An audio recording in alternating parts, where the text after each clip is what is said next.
Hello and welcome. Is everything set here? You fine? Back in 1997, when I was a state member around here, we opened an oncology unit at Nepean Hospital. And that was a great boon for people in this area. We needed something that was local and something that was Nepean. But years later, it's no longer fit for purpose. And I've been talking to doctors and to patients, and a doctor told me that if you get a diagnosis there and you need a bit of quiet space in which to talk to your family, perhaps regroup, that quiet space here is the footpath, and it isn't good enough. I am so grateful here today, and the people of this region I know will be so grateful here today for this announcement.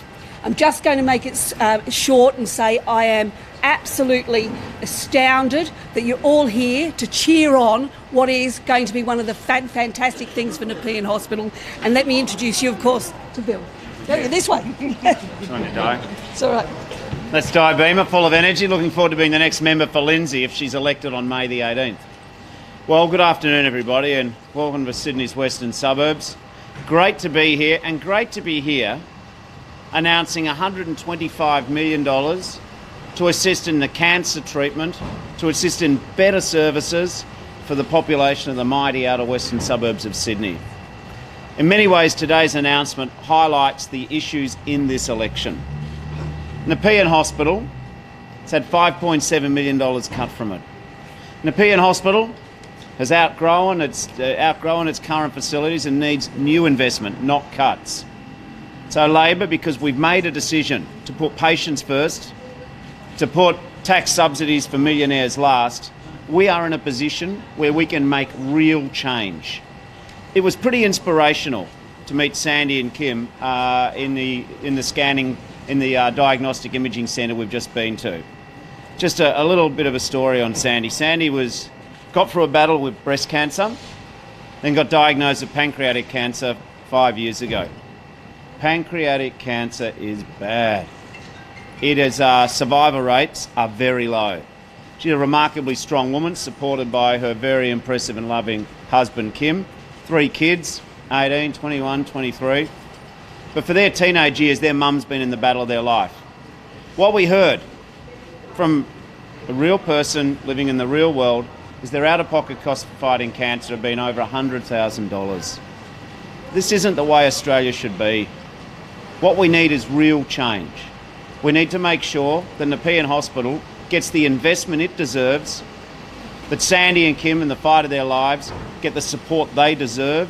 We're going to put $2.5 million into the Hawkesbury Hospital Emergency Department to upgrade that. This is what this election's about. I spoke to a really marvellous nurse, Louise Marby, before. And I said, how do you do it? For 30 years she's been a nurse looking after people diagnosed with cancer. She said, we put patients first. That's what I want to put to you in the last 2 weeks of the election. One of the key issues is it's all about the choices. We're going to put patients first, and we're going to put tax subsidies for millionaires last. Now, as we talk about infrastructure, we're joined by Anthony Albanese, who's here to announce further infrastructure investment for the mighty western suburbs of Sydney. Well, thanks very much, Bill and Di and Susan Templeman. It'll be great to see Di Beamer back in the Parliament. Was a fantastic representative in the state parliament and will be even better in the national parliament. And it's great to have my friend running here. Can I say that today we're announcing $50 million for planning work for the outer orbital, the M9. We know that there is massive congestion on Sydney's roads, particularly in Western Sydney. We also know that what we need to do is to get planning ahead of need. This is a great example, which is why Infrastructure Australia recommended this as a priority project. $50 million will ensure that you can have proper community consultation so that it's got right, so that the community through local government can actually have that input into the route and into issues which inevitably will be raised, because this is a challenge to build a road in areas that are already subject to development. But if we get that planning right now, it'll be far easier than if we go and retrospectively, after the housing is built there, to go back and try and build this outer orbital that will be so essential, not just for Western Sydney, but will also link up with the Central Coast and with the Illawarra. Will take congestion out of the centre of Sydney, as well as being good for Western Sydney. This follows the other announcements that we've made. The $3 billion commitment to North-South Rail from the Western Line here up through Rouse Hill, but down to Badgerys Creek Airport and to the Macarthur region. It follows the $3 billion commitment to Metro West, which has not been matched by the government. We want also for that to be stage 1 and stage 2 to be planning to extend that metro. Good in itself, but also taking pressure off the congested main Western passenger line. We also have commitments to today. We've announced Blacktown City, one of the largest councils in Australia, 370,000 people that's been excluded from the Western Sydney City deal. We'll include them and we'll have genuine regional partnership across this sector. We've announced our support for the third crossing of the Hawkesbury. We've announced park and ride facilities, I must say, a year before the government decided that this was necessary in their most recent budget. We've announced a pipeline to Western Sydney Airport so that we will take trucks off the road rather than having fuel taken to that airport on trucks travelling through Sydney suburbs. Our commitment to Western Sydney through infrastructure is to get it right, is to work with local communities. We will invest. For too long there's been a failure to invest in our outer suburbs of our cities. Labor will do just that. Thanks, Albo. Are there any questions? Mr. Sean, on your announcement today, $125 million in 6 years' time, which is half the capital cost of building a centre. And it's a good thing for the area, but isn't there a critical need now in cancer units like this for additional funding? They're overrun, their demand is high, their ability to deal with the patient load is insufficient. Don't we need a funding injection within 6 years, like straight away? Spot on, Mark. I think you've gone to the heart of this election in one question. That's why Labor's going to put back $14 million into the hospital here. That's immediate. What we're going to do with that $14 million is help make sure there are more nurses and more doctors. Because of Susan Templeman's lobbying, we're going to make sure that the emergency department at the Hawkesbury Hospital can take more people, which will lead to less pressure on the Pean Hospital. That all happens straight away, but it doesn't just stop there. Elections are about choices.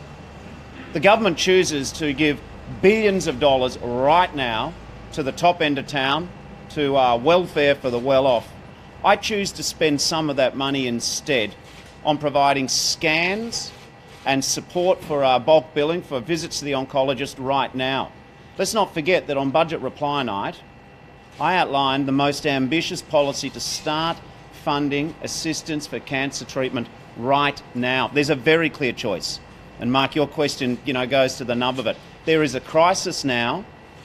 Only Labor is prioritising putting money on the table to help with the outer pocket. So when the voters strip away all the ads and the negativity and all of the stuff that's going on, there's very simple choices. 1 in 2 Australians will get a diagnosis of cancer in their life. Outer pocket costs are expensive.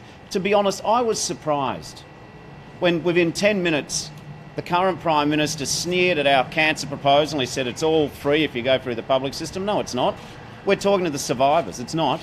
But what's more is, and they said we couldn't afford it, always remember that politics is about choices. When Mr Morrison says he can't afford to help people in the fight of their lives now, or he can't afford to put back the money into Nepean Hospital, he's made a choice. He just didn't choose the patients. He chose instead to defend unsustainable and indefensible subsidies for the top end. Sorry. Former Prime Minister Paul Keating yesterday described the nation's spy chiefs as nutters. He said that they are setting the foreign policy for Australia and damaging our relationship with China. Do you share any of those concerns, and what would an incoming Labor government do in terms of those leading our security agencies? Well, no, I don't share those concerns. Paul Keating's an elder statesman of Australian politics. He's never been shy of saying what he thinks. But for myself and for my opposition team, we've worked very well with the national security agencies. They know that and we know that. And we, of course, will continue to take the professional advice of the people who help keep Australians safe. Sorry, just hang on, guys. Are you sure that the state spend this $500 million reducing hospital wait times when they're using some sort of benchmark or target set? Yeah, absolutely. What we'll do is that we'll put more money on the table to the states.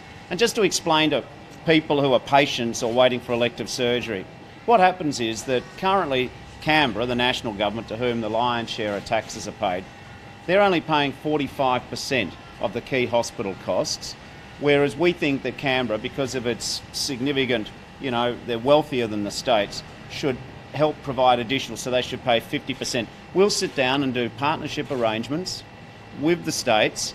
A lot of our announcements are guided by the best advice of state experts right now. But how do you tell people the success? Sorry, I've got to share. Was former Prime Minister Paul Keating right? This is a man who didn't seek to take great advice from.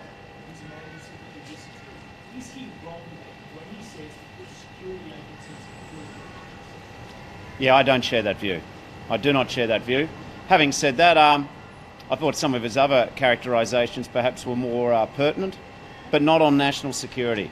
Some medical professionals. Sorry, I'll come to you in a moment.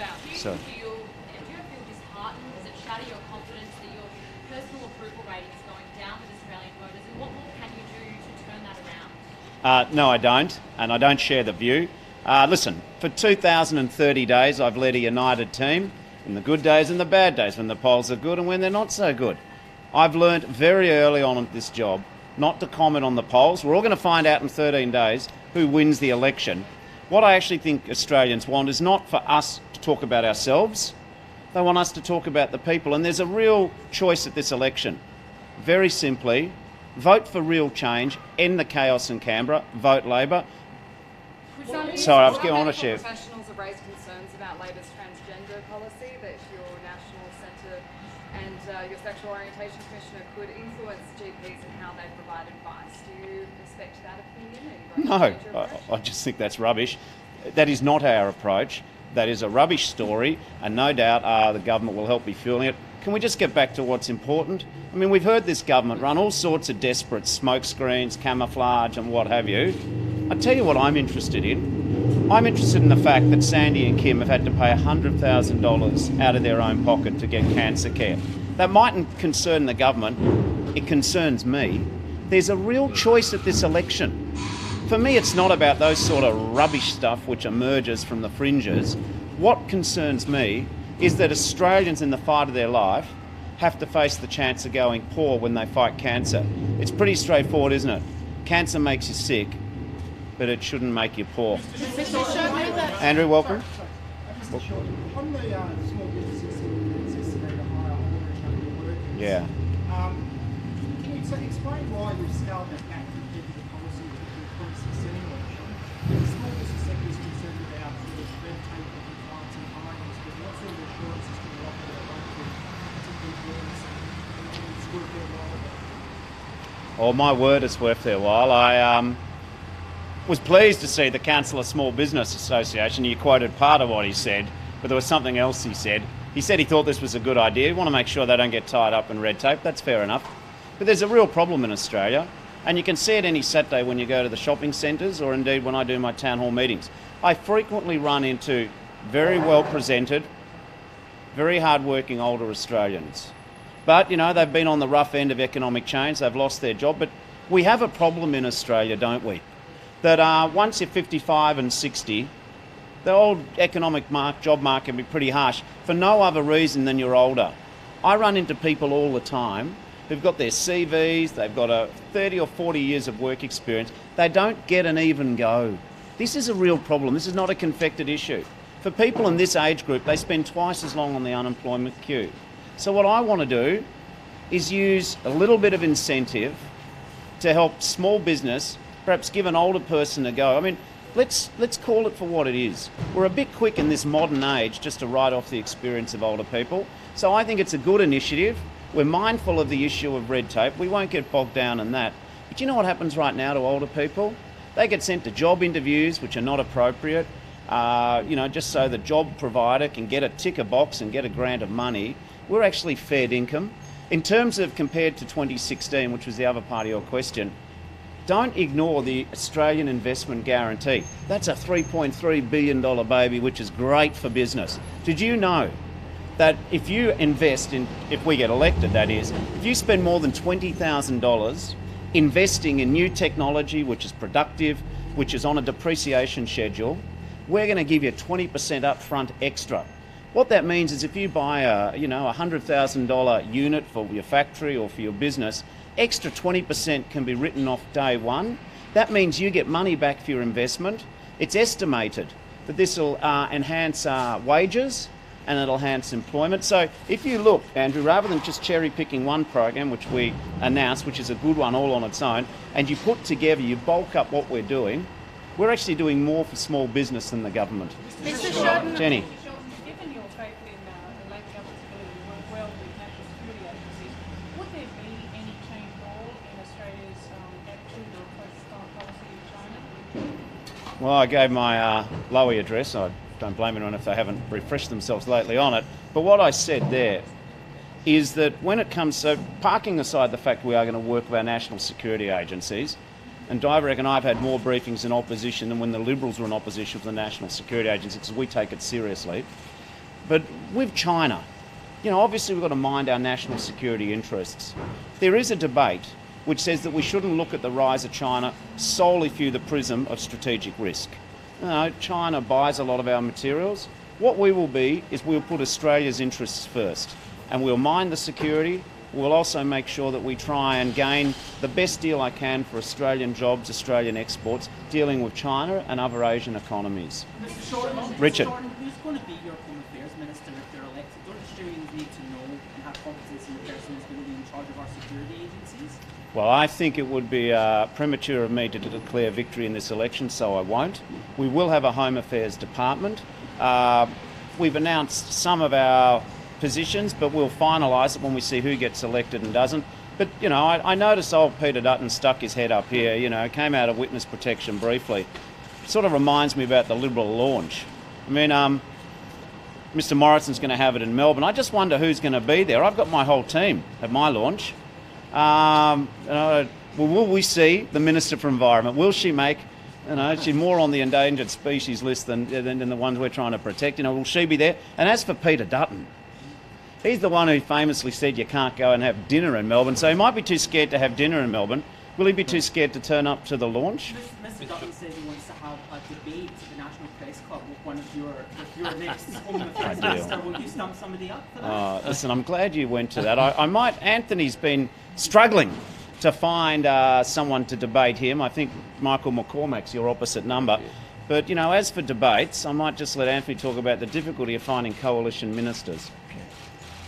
Look, we in Bill's team have been quite happy to have debates, and indeed I've written to Michael McCormack, I've sent text messages, I've sent smoke signals to try and find him, and he can't be found. I mean, he's the Deputy Prime Minister of Australia, he's in charge of infrastructure, but I can't find him to have a debate. We proposed at one stage the National Press Club this Friday, and apparently there's now problems with that. I anticipate that the problems will dissolve on about May 19, and he'll be prepared to have a discussion. But it goes down to what the coalition, what the government's attitude is towards debates in general.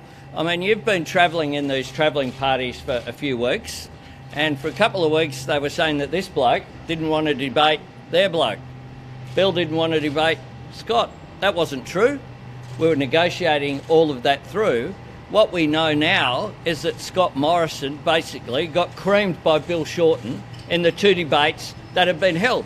Creamed absolutely.